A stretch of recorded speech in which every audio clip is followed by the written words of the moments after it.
வணக்கம் மக்களே, இனி நம்ம சேலத்தில் பார்த்தீங்கன்னா உங்கள் கையில் ஒரு 11,000 இருந்தால் எப்பேற்பட்ட பிரச்சனையும் தீர்க்கக்கூடிய கோயில் எங்கே உள்ளது அப்படின்னு கேட்டிங்கன்னா நம்ம சேலம் மல்லூரில் தாங்க. இந்த மல்லூரில் பார்த்தீங்கன்னா சுற்றி நம்ம காட்டுக்குள்ளே தான் இருக்கும்.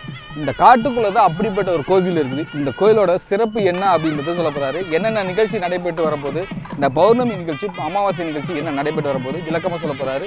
அதுக்கு முன்னாடி நம்மளோட சேனல் ஃபாலோஸ் பண்ணுங்கள். அப்போ தான் நம்ம போகிற சேனல்லாம் எல்லாமே தெரியும் உங்களுக்கு. காட்டுமணியப்பனே போற்றி.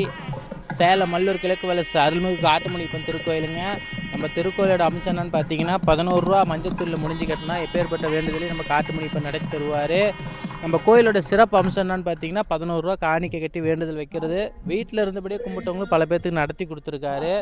நம்ம கோயிலில் வந்து குழந்தை வரத்துக்காக வேண்டிக்க தம்பதியர் வராங்க. அமாவாசை பௌர்ணமியில் மதிய பூஜை நடக்குது. இந்த மதிய பூஜையில் வந்து பார்த்திங்க அப்படின்னா குழந்தை வர வேண்டிய தம்பதிங்க ஜாதகத்தை கொண்டாந்து சாய்மடியில் வைக்கணும். அதே போல் வந்து வெறு வயிற்றோடு வரணும். கனி தருவோம், கனி சாப்பிட்ணும்.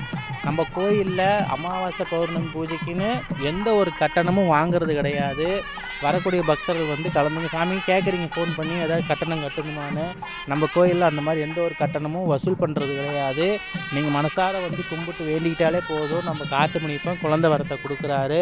வர பௌர்ணமி 7ஆம் தேதி 22 ஆவணி 22ஆம் நாள் நடக்குது. இந்த வீடியோ பார்க்குற பக்தர்லாம் வேண்டிக்கிங்க, ஷேர் பண்ணுங்கள். குழந்தை இல்லாதவங்க தம்பதிகளுக்கு வந்து ஷேர் பண்ணுங்கள். காட்டுமணிப்பன் கண்டிப்பாக குழந்தை பாக்கியத்தை கொடுப்பார். ஓம் காட்டுமணிப்பனே போற்றி.